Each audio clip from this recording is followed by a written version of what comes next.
Bonjour à tous, alors aujourd'hui une vidéo sur un objet qui fait un petit peu débat dans le monde du chien. J'en ai d'ailleurs fait l'expérience moi-même quand j'ai mis en place le centre de loisirs et que j'ai construit la fameuse piscine à balles.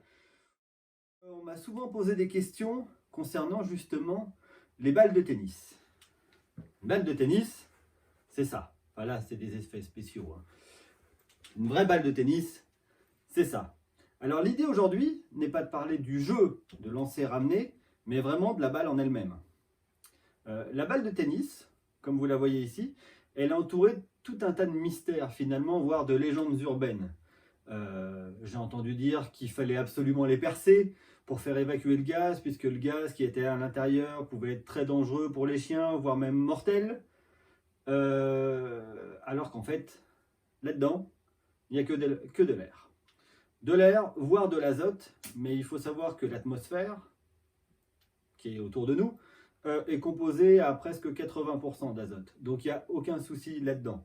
Le seul problème finalement de ce genre d'objet, c'est la feutrine. La feutrine jaune qui est ici, qui est un mélange de laine et de fibres de nylon. Donc ça en fait un mélange très très abrasif pour les dents des chiens.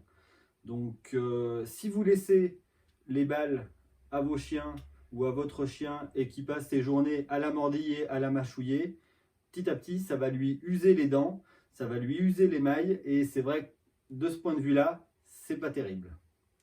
Le seul finalement vrai danger qui existe, c'est si votre chien arrive à la déchiqueter, et là-dedans les chiens sont des spécialistes. Dans ce cas-là, le risque est qu'il puisse avaler une partie de caoutchouc, un morceau de caoutchouc, et qu'il ait une occlusion ou une obstruction en avalant ces parties-là. Mais à part ça, vous pouvez continuer de jouer à la balle, si ce n'est que je vous prépare une autre vidéo à ce sujet. À bientôt!